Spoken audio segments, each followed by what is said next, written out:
Check this out. Jew, Jews, the Jews. See what happened here? In your gut, something, you reacted, right? The idea, even the word, is something no one is indifferent to. But why? What's the story here? You think that after 4,000 years of recorded history, we'd have figured out this strange, almost universal hatred of the Jews, but we haven't. You know what? We're going to have to start to figure it out. We're going to have to try. The way the world's connected now, everything affects everyone. There's nowhere to hide. And that little problem isn't so little anymore, is it? That innate deadly hostility is exploding around the globe. And if we don't figure it out, it'll trigger a violent self-defense reaction, which is going to destabilize the entire planet, harming everyone in the process. You know, that whole never again thing. So let's stop pretending and fantasizing. Let's figure it out. Let's take the emotion out of it. Look at things scientifically, empirically. There are facts. The details of any experiment that's been going on for as long as this one has are considered as facts. So let's consider them. So what exactly is the Jewish problem? Is it genocide, their right to self-defense, envy, bigotry, tribalism? No. The problem is that no one, and I mean no one, including the Jews, know what Jews are and what their role is in the world, or that they even have one. Wait, what do you mean? How can the oldest surviving grouping of humans in the history of the planet not know who they are? I mean, they're a race, right? Because if your mom's a Jew, you're a Jew. But actually, there were times in history where if your father was Jewish, you were also Jewish. And clearly, all you have to do is take one look at Jews and see they're a hodgepodge of races. That's because they're religion, right? Wrong.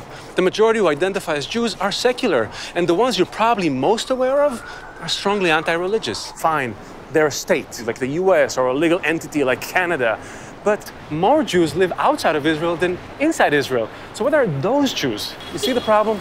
Every definition is a contradiction. You know, they're pacifists and they're warmongers. They're capitalist exploiters and they're revolutionary communists. They only keep to themselves, and yet they threaten racial purity through intermarriage. They killed Christ and they invented Christianity. They're the chosen people mentality, and they have this inferiority complex. Basically, we have an undefined, identity-conflicted human grouping making up less than 0.02% of the world's population, which somehow manages to draw to itself a disproportionate amount of attention and influence, enough to impact the entire human network and all of its systems, for better and for worse.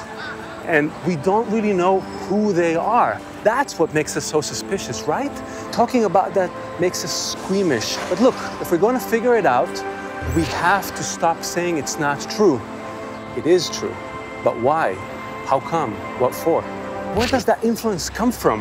The best thing we can come up with is that it's some kind of a worldwide conspiracy. But if we really want to solve this, we got to see it in context, in the real dynamics of the human system.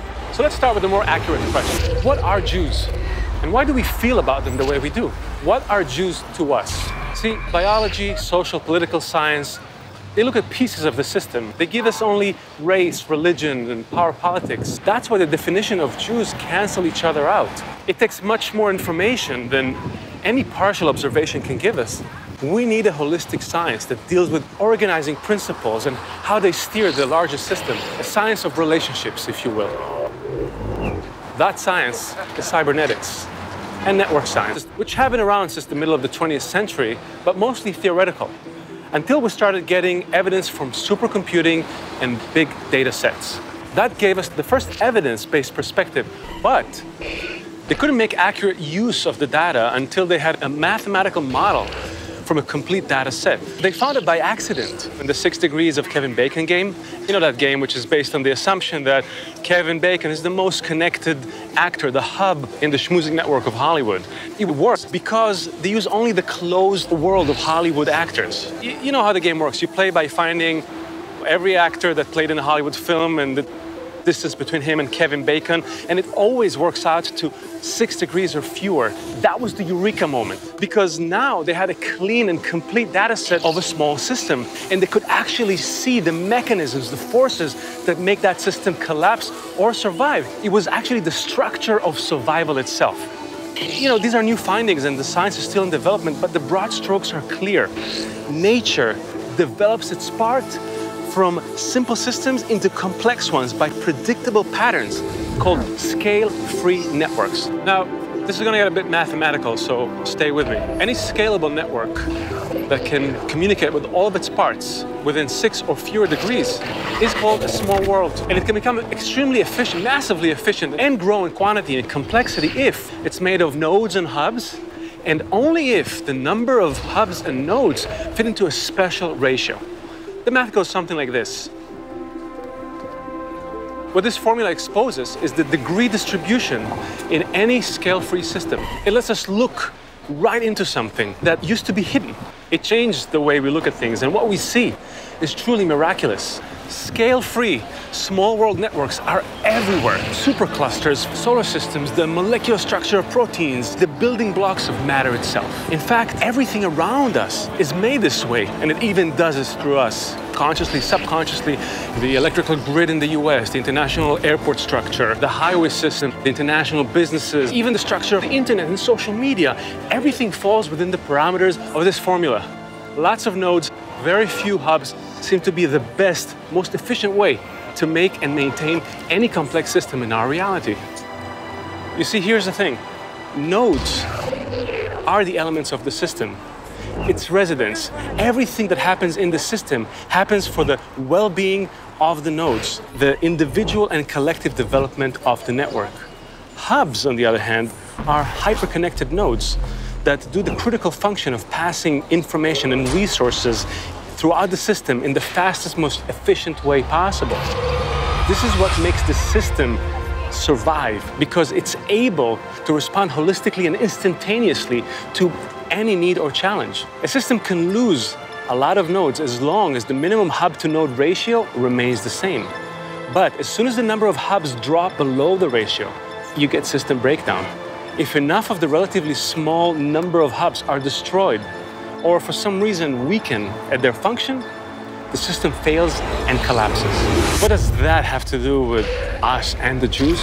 Well, if that's how nature does things and it's all in us and around us, why then would it not apply to the architecture of the human family, to the relationships and attitudes that exist between us, that come from those same mechanisms producing the same good and bad results for the same reason, based on the same properties? So yes, hubs and nodes exist in and between humans.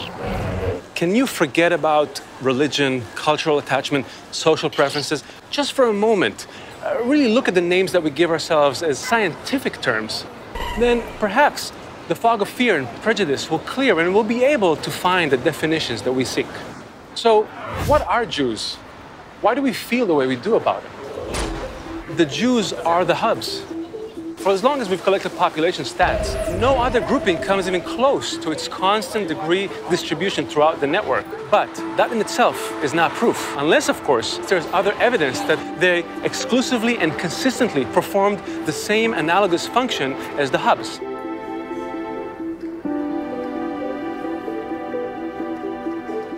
So did they?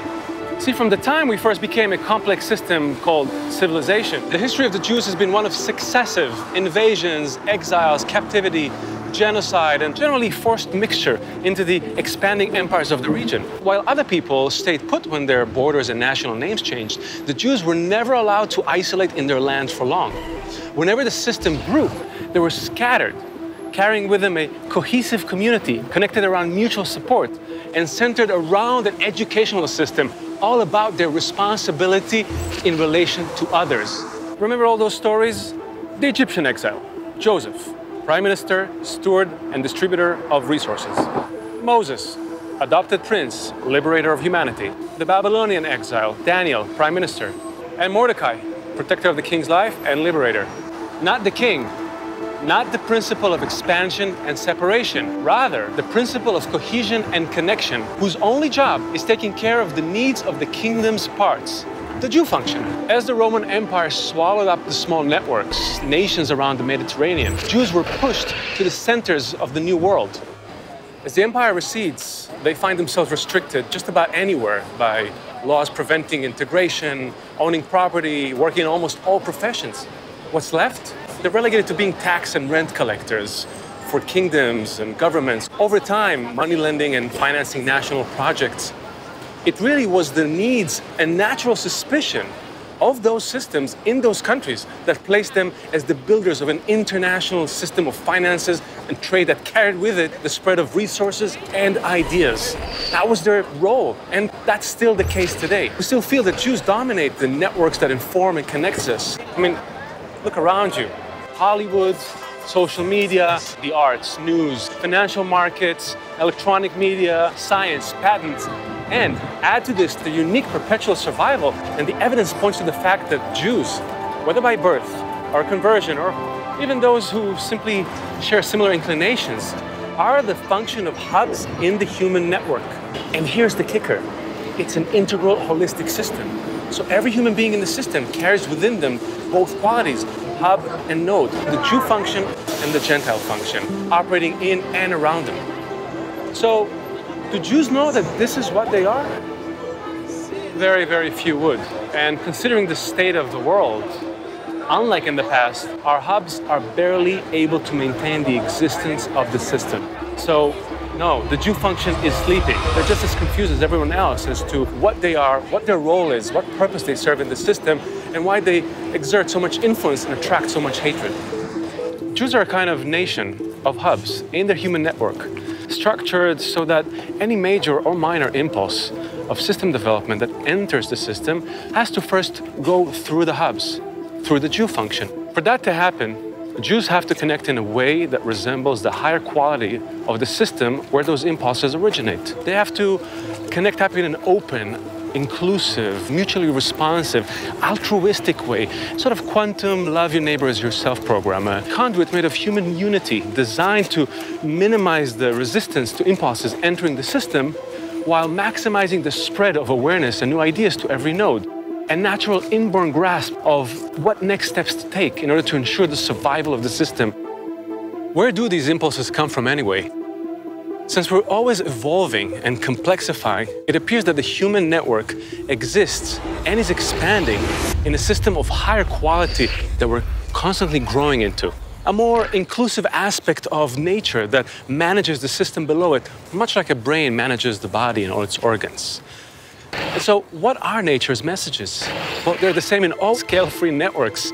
Connect and make whole. Nature evolves its parts to handle more connection, making them more useful to the system and able to receive much more benefit from each enhancement. And according to the new science, connection aimed at greater states of unity may be the prime directive of the system.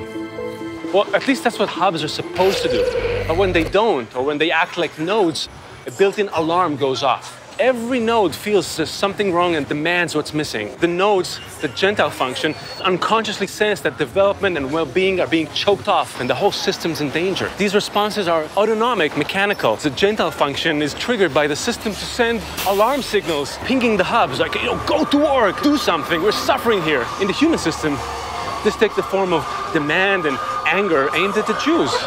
I mean, a hatred that outwardly seems completely irrational, but inwardly is totally justified. It's anti-Semitism.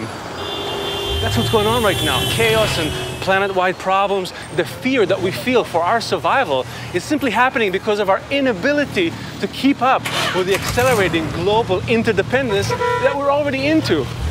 It simply demands a higher form of unity with greater intensity from the hubs. Otherwise, there is no future. Otherwise, we're unable to develop the ideas that we need in order to steer the system into a higher state of organization. That's what we need to do. So how do we fix that? Let me paint you a picture. Unity is the prime directive. Every time we hit a crossroads, it's immediately met by subconscious system-wide directive to unite. Now, this unity can happen in one of two ways. If unity is initiated by the cohesive function, the Jew function, we expand through free will. Voluntary agreement coming from the concern for all the parts. Progress, we get an enhancement of quality and sustainability. But if the expansive function moves towards unity first, we get empires. National unity based on force, pitting race and religion against each other. An expansion of quantity, fascism, war, genocide. Yeah, let's look at genocide. The whole point of having hubs in the system in the first place is to evolve nodes into hubs. No matter how powerful or legitimate the claim is against a faltering Jew function, genocide simply can't work. It's impossible to fix the problem of underperforming hubs by destroying them. It makes the system collapse. Just look at a history book to see what happened in the places that try that. Hubs cannot be replaced en masse, or really at all, because hubs are how nature evolves nodes to become hubs. Get it? And what would we replace them with? Gentile and Jew functions aren't self-appointed roles, they're products of natural structures. Any group of nodes that would imagine it could work in some other way that opposes how nature works just plain isn't a hub. That's why there are always Jews, and that's what Jews are to us. Nature's pattern of development is really everywhere. It's embedded in our universe, in our surroundings, our social structures, in our very selves. We all have a little node function and a hub function right inside of us. And the balance of the two, that's what will determine the collective and individual survival of the system, which, as it turns out, are one and the same thing. So there you go. The Jewish problem isn't one of race, religion, nationality, culture. No, it's simply an integral part of the system. It's this deeply programmed need to ensure its survival, which motivates a suspicion and hatred towards the Jews. The only way, but I mean the only way to fix it, is to understand ourselves. All that's missing now is that human quality, is a conscious volitional agreement of all the parts in the system to develop by fulfilling their roles. That's it. Okay, let's try this again, shall we? Jew, Jews, the Jews. Did that feel any different? Now that we're aware of nature's thrust, its immutable laws, tell me, what's the point in blind pride and blind hate, thinking of parts of ourselves as if they're not? Let's start agreeing with the data.